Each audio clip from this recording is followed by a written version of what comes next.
राम राम दोस्तों आइए आज हम प्रभु श्री रामचंद्र जी के राम के नाम में कितना बल ये जानते हैं। तो वैसे तो हम सब जानते ही हैं कि प्रभु श्री रामचंद्र जी से ज़्यादा राम जी के नाम में, राम से बड़ा राम का नाम। और ये साबित भी हो चुका है क्योंकि वही राम का नाम लिख के बड़े बड़ा चट्टान जो है वो समुद्र में डाला गया और उस चट्टान पत्थर जो है वो तैरने लगा और पुल बन गया और रामचंद्र जी उस पुल से लंका पहुंच गए। वही राम नाम लिखा हुआ अंगूठी मुंह में दबा के और अंजनी पुत्र हनुमान जी 100 योजन समुद्र लांग के लंका पहुंच गए। वही राम का नाम जपते हुए काशी नरेश जपते रहे तो स्वयं प्रभु श्री रामचंद्र जी भी उनको नहीं मार पाए। तो ये इस राम के नाम का ये सब है और मैं आप लोग को इसका पूरा कहानी बताती हूँ और आप लोग ये पूरा कहानी सुनिए, मेरा आग्रह है आप लोग से। तो ये कहानी ऐसा है कि एक बार अंजनी पुत्र हनुमान जी जो हैं वो प्रभु श्री रामचंद्र जी के पास जाते हैं और बोलते हैं, मतलब प्रभु जी के से आग्रह करते हैं कि प्रभु मेरे को मेरी माता जी से मिलना है। तो प्रभु राम जी बोलते हैं ठीक है आप जाइए। अब हनुमान जी उस समय अपनी माता से मिलने जाते रहते हैं और उसी समय काशी नरेश जो है वो प्रभु श्री रामचंद्र जी के पास आते रहते हैं। रास्ते में उनको मिल जाते हैं नारद जी। नारद जी पूछते हैं उनसे, काशी नरेश से, कि आप कहाँ जा रहे हैं। काशी नरेश बोलते हैं कि मैं तो प्रभु श्री रामचंद्र जी के राजभवन जा रहा हूँ राम जी से मिलने। तो बोलते हैं अच्छा तो आप मेरा एक काम करेंगे। तो काशी नरेश बोलते हैं अरे ये पूछने और बोलने की बात नहीं है, इस धरती पे कोई ऐसा इंसान नहीं है जो आपका काम ना करे। मैं क्या, मैं भी करूँगा, आप काम तो बोलिए। तो बोले कोई बहुत बड़ा काम तो है नहीं, बहुत छोटा काम है, तो आप करेंगे तो बताऊंगा। बोले कि हाँ हाँ अवश्य करूँगा। तो ये आप ऐसा करना कि आप राजभवन जाना, तो वहाँ प्रभु श्री रामचंद्र जी के ही बाजू में विश्वामित्र जी भी बैठे हैं। तो आप प्रभु श्री रामचंद्र जी के चरण स्पर्श करना, लेकिन विश्वामित्र जी का मत करना। तो वो काशी नरेश बोले कि ऐसा क्यों। तो जो नारद जी हैं वो बोले कि अरे राजा भी कोई राजा का पैर छूता है, राजा विश्वामित्र जी भी तो राजा रहे हैं, इसलिए उनका पैर मत छूना, प्रभु श्री रामचंद्र जी का ही पैर छूना। काशी नरेश बोलते हैं ठीक है मैं यही करूँगा। अब काशी नरेश राजभवन पहुँचते हैं और वहाँ जाके प्रभु श्री रामचंद्र जी का पैर छूते हैं और विश्वामित्र जी का नहीं छूते हैं। अब विश्वामित्र जी को तो ये जी बहुत ज़्यादा दुख लगता है, उनके कलेजे में लग जाता है ये बात, बहुत बहुत नाराज होते हैं वो अंदर से, लेकिन वो कुछ नहीं बोलते। अब पूरा जब राजसभा खत्म हो जाता है और सब लोग चले जाते हैं, तब विश्वामित्र जी प्रभु श्री रामचंद्र जी बोलते हैं प्रभु आप हो, आपको आप इतने मतलब मर्यादा वाले हो और आप मर्यादा पुरुष हो, आपको लोग मर्यादा के लिए जाने जाते हो आप, और आप लोग आपको मर्यादा पुरुष कहा जाता है और आपके सामने मेरा इतना बड़ा अपमान हुआ। तो श्री रामचंद्र जी बोलते हैं आपका अपमान हुआ, मतलब मेरे राजसभा में आपका अपमान हुआ। तो विश्वामित्र जी बोलते हैं हाँ। तो रामचंद्र जी बोलते हैं कब और कैसे। तो विश्वामित्र जी बताते हैं कि आपने ध्यान नहीं दिया, काशी नरेश आए और आपका चरण स्पर्श किए लेकिन मेरा नहीं। तो ये सुन के प्रभु श्री रामचंद्र जी को बहुत गुस्सा आ जाता है, बहुत द्वेष में आ जाते हैं और बोलते हैं इतना बड़ा साहस किए काशी नरेश जी, मैं उनका वध कर दूंगा। ऐसा करके प्रण ले लेते हैं कि आज शाम होने तक मैं उनका वध कर दूंगा। अब ये खबर जो है वो धुएं की तरफ फैल जाती है, पूरे राज्य में पूरे तरफ फैल जाता है कि प्रभु श्री रामचंद्र जी काशी नरेश को आज शाम तक खत्म कर देंगे। अब ये बात जब काशी नरेश सुनते हैं तो उनका तो सांस अटक जाता है और वो हड़बड़ा के और दौड़ते दौड़ते नारद जी के पास जाते हैं। नारद जी के पास जाके बोलते हैं नारद जी आप तो मेरे को, आपके कहने से मैं ये काम किया हूँ और अब मेरे को प्रभु श्री रामचंद्र जी आज शाम होने तक में खत्म कर देंगे बोले हैं। तो अब नारद जी बोलते हैं तुम कुछ मत सोचो, कोई बात नहीं, मान लो कि खत्म भी कर देते हैं तो ये तो अच्छी बात है, प्रभु श्री राम जी के बाण से आप मरोगे, तर जाओगे, आपका जीवन सफल हो जाएगा, ऐसा ऐसा। तो बोलता है नहीं नहीं आप मेरे को उनके इस उससे मेरे को बचाइए और मेरे प्राण बचाने का कुछ उपाय बताइए। तो नारद जी बोलते हैं कि एक उपाय है, आप माता अंजनी के पास चले जाइए और उनका पैर पकड़ लीजिए और उनका पैर तब तक पकड़े रहिए जब तक वो आपको इस संकट से उबारने का वचनबद्ध ना हो जाए। तो 3 बार आप उनसे वचन ले लीजिए। अब काशी नरेश जो हैं वो हड़बड़ाते रोते परेशान होके और दौड़ते चले जाते हैं अंजनी माता के पास और अंजनी माता के पैर में गिर जाते हैं। अंजनी माता के पैर में गिर के और बोलते हैं, माता आप मेरे को बचा लीजिए, आज एक राजा मुझे शाम तक मेरा वध कर देने के लिए प्रण ले लिया है, इस संकट से मुझे उबारिए।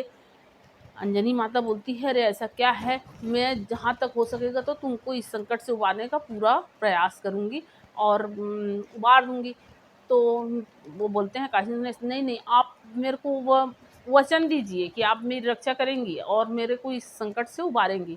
वो बोलती हैं, हाँ हाँ, मैं पूरा कोशिश करूँगी और आपको इस संकट से उबारूँगी। काशी नरेश बोलता है, नहीं माँ, मेरे को कुछ ये नहीं हो रहा है, मतलब संतुष्टि नहीं हो रहा है, तो आप 3 बार बोलिए।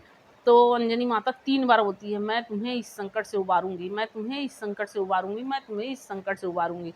अब वो काशी नरेश जो है वो थोड़ा संतुष्ट होता है और काशी नरेश अभी वहाँ से निकलता है, तभी अंजनी पुत्र हनुमान जी अपनी माता के पास आके और चरण स्पर्श करते हैं। तो माता अंजनी बोलती है, अरे बेटा, मैं ना अभी अभी ही बहुत बड़ा संकट में पड़ गई हूँ और उस संकट से उबरने का सोच रही थी और तुम्ही को मैं सोच रही थी, तुम्ही को मतलब चाह रही थी कि तुम आ जाओ और मैं तुमसे ये बात बताऊं। अब माता जो है वो हनुमान जी पूछते हैं कि ऐसा क्या संकट आ गया है। तो बताती हैं कि एक राजा है, उनको कोई राजा जान से मार देने का वो दे दिया है, शाम तक उसको जान से ख़त्म कर देगा करके, और मैं उसको प्रण दे दी हूँ कि मैं उसकी रक्षा करूँगी, तो तुम बेटा मेरा ये काम कर दोगे। तो हनुमान जी बोलते हैं, तो पहले तो वो जब प्रण ले लेता है ना अंजनी माता से, तो फिर बताता है, पूछती है कि कौन राजा है, तो वो बताता है कि प्रभु श्री रामचंद्र जी। तो अंजनी माता जो है वो बहुत ज़्यादा दुखी हो जाती है, अरे बाप रे, मतलब प्रभु श्री राम का वचन वो कैसे टल सकता है करके, मतलब बहुत परेशान हो जाती है। लेकिन अब वचन तो दे चुकी थी, तो वो फिर अब वचन को तो निभाना पड़ेगा। तो वो वैसे ही अपने पुत्र से बताती हैं हनुमान जी से कि मैं उसको वचन दे दी हूँ कि मैं उसकी रक्षा करूँगी और उसकी जान बचाने की कोशिश करूँगी। तो बेटा, मैं तुम्हारे भरोसे ही बोली हूँ और तुम मेरा ये काम ज़रूर करोगे। तो हनुमान जी बोलते हैं, माता आपका ऐसा कौन सा काम है जो मैं नहीं किया हूँ? मैं तो आपका पुत्र हूँ, आप मेरी माता हैं, आपका आज्ञा पालन करना मेरा कर्तव्य है, मैं अवश्य आपका पूरा ये काम पूरा करूँगा। लेकिन आप बताइए तो कि वो है कौन राजा, जो उस राजा को मारना चाहता है। तो फिर बताती है कि वो प्रभु श्री रामचंद्र जी हैं। अब बजरंगबली को तो समझ जाओ कि कुछ समझ ही नहीं आता। बोलते हैं, अरे मेरे प्रभु श्री रामचंद्र जी का वचन कहाँ, मैं ये ऐसे कैसे करूँगा, मतलब वो बहुत चिंतित हो जाते हैं। लेकिन फिर वो बिना कुछ सोचे समझे और वहाँ से सीधा अयोध्या चले जाते हैं प्रभु श्री रामचंद्र जी के पास, और राजभवन में जाके और प्रभु श्री रामचंद्र जी के चरणों में गिर जाते हैं और चरण पकड़ के और बोलते हैं, प्रभु जी, आज मैं कुछ आपसे मांगना चाहता हूँ। तो श्री रामचंद्र जी बोलते हैं, मांगिए आप। तो वो हनुमान जी बोलते हैं, आप मुझे जो मैं मांगूंगा आप देंगे। तो प्रभु श्री रामचंद्र जी बोलते हैं कि कोई ऐसी बात नहीं है जो आप मांग नहीं सकते, मांगिए, आप मांगिए, अवश्य पूरा होगा।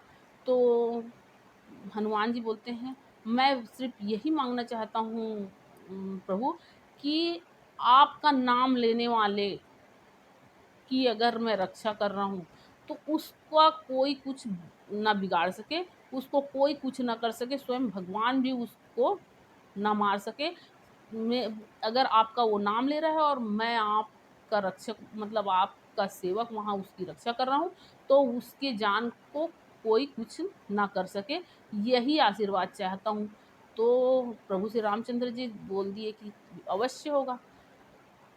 जिस जो भी मेरा नाम लेता रहे और उसकी तुम रक्षा करते रहो, तो उस इंसान का भगवान भी बाल बाका नहीं कर सकेंगे।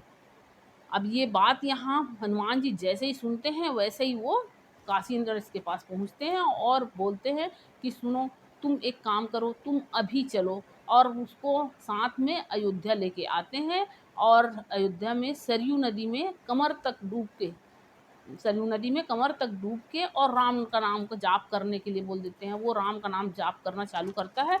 और अब ये बात तो बहुत पूरे तरफ फैल गया होता है कि आज राम जी जो हैं वो काशी नरेश का वध कर देंगे। और ये भी पता चल जाता है कि काशी नरेश जो है वो सरयू नदी में है। तो पूरे जनता, नर नारी बच्चे बूढ़े सब वहाँ समुद्र वो सरयू नदी के आसपास सब पूरा मेला, सब भीड़, पूरा पूरा पूरा भीड़ वहीं रहता है, पूरी जन सैलाब मतलब वहीं। तो सब आ जाते हैं। अब सब यही देखने के लिए आते हैं कि आज प्रभु और सेवक, इन दोनों के बीच की लड़ाई है, दोनों में किसकी जीत होती है। तो अब उसी समय फिर प्रभु श्री रामचंद्र जी भी आ जाते हैं। अब रामचंद्र जी आते हैं और काशी नरेश को देखते हैं और उसके ऊपर बाण चलाना चालू करते हैं। और प्रभु श्री रामचंद्र जी बाण चलाएं और वो बाण विफल हो जाए, वो बाण चलाएं और सारा बाण विफल होता जाए। अब ये देख देख के प्रभु श्री रामचंद्र जी को और गुस्सा आए। अब उसी समय वहाँ वाल्मीकि जी भी आ गए, नहीं वशिष्ठ जी आ गए। वशिष्ठ जी देख देख रहे हैं कि प्रभु श्री रामचंद्र जी को इतना गुस्सा आ रहा है। अब ये प्रभु श्री रामचंद्र जी का गुस्सा देख के वशिष्ठ जी जो है वो हनुमान जी से बोलते हैं कि तुम ऐसा करो कि अपना प्रण छोड़ दो। और मतलब वशिष्ठ जी को ये लगता है कि कहीं ऐसा ना हो कि वो रामचंद्र जी इतने गुस्से में हैं, उस काशी नरेश के साथ साथ हनुमान जी को भी ना ख़त्म कर दे। ये सोच के वो हनुमान जी को बोलते हैं कि तुम हट जाओ और उसको प्रभु श्री रामचंद्र जी के बाण से मरने दो, तर जाएगा। और तुम अपने ही प्रभु के विपरीत खड़े हो, ये शोभा नहीं देता है, तो इसलिए तुम यहाँ से हट जाओ। हनुमान जी बोलते हैं कि मेरी इतनी औकात नहीं कि मैं अपने प्रभु के विपरीत खड़ा हूँ, लेकिन मैं तो सिर्फ और सिर्फ उनके प्रण को बचाने के लिए यहाँ खड़ा हूँ। उन्होंने ये प्रण किया, वादा किया है, वचन दिया है, उनके वचन को रखने के लिए मैं यहाँ खड़ा हूँ, और कोई कारण नहीं है। फिर वो जो वशिष्ठ जी हैं वो जाके और वशिष्ठ जी इतना बोलते ही रहते हैं। तभी वो जो ऋषि का अपमान हुआ रहता है, तभी विश्वामित्र जी भी वहाँ पहुँच जाते हैं। और जब विश्वामित्र जी वहाँ पहुँचते हैं, तब वशिष्ठ जी जो हैं वो जाके और काशी नरेश को बोलते हैं कि तुम जाके और सीधा विश्वामित्र जी के चरणों में गिर जाओ और उनसे माफ़ी मांग लो। तो काशी नरेश जो है वो राम का नाम जपते हुए विश्वामित्र जी के चरण में गिर जाता है और रोते जाता है। उसके आंसू से विश्वामित्र जी के चरण धुल जाते हैं। विश्वामित्र जी उसको क्षमा कर देते हैं और उसके मतलब उससे पिघल जाते हैं और क्षमा कर देते हैं। फिर प्रभु श्री रामचंद्र जी से बोलते हैं कि मेरा अपमान का मुझे वो मिल गया है, मतलब मेरा अपमान इसने किया था और ये अब प्रायश्चित कर लिया है, मैं इसे क्षमा कर दिया हूँ। और राम तुम भी क्षमा कर दो और अपने सारे बाण तुनीर में भर लो और इसको क्षमा कर दो। उनके कहे अनुसार प्रभु श्री रामचंद्र जी अपने सारे बाण तुनीर में भर लेते हैं और उसको क्षमा कर देते हैं। अब ये सब होता है, वहीं नारद जी पहुँच जाते हैं। अब नारद जी पहुँचते हैं तो काशी नरेश से पूछा जाता है कि तुमने ऐसी गलती की क्यों? तो वो बोले कि मेरे को नारद जी ही बोले थे। तो नारद जी से पूछा गया कि भई नारद जी आप इसको ऐसा करने बोले क्यों? तो नारद जी कहते हैं कि मैं बहुत सुना था कि राम के नाम में बहुत बड़ा बल है, बहुत बड़ा बल है राम के नाम में, तो सुना ही था। तो मैंने सोचा कि भई करके देखते हैं इसको कि वास्तव में राम के नाम में कितना दम है, इसलिए मैं ये सब किया। तो ये है राम के नाम का बल दोस्तों। और आप लोग को ये कहानी कैसी लगी, आप लोग कमेंट करके ज़रूर बताइएगा। और मेरे इस वीडियो को लाइक कीजिए और अगर नए हैं तो प्लीज़ सब्सक्राइब कीजिए। ठीक है दोस्तों, राम राम।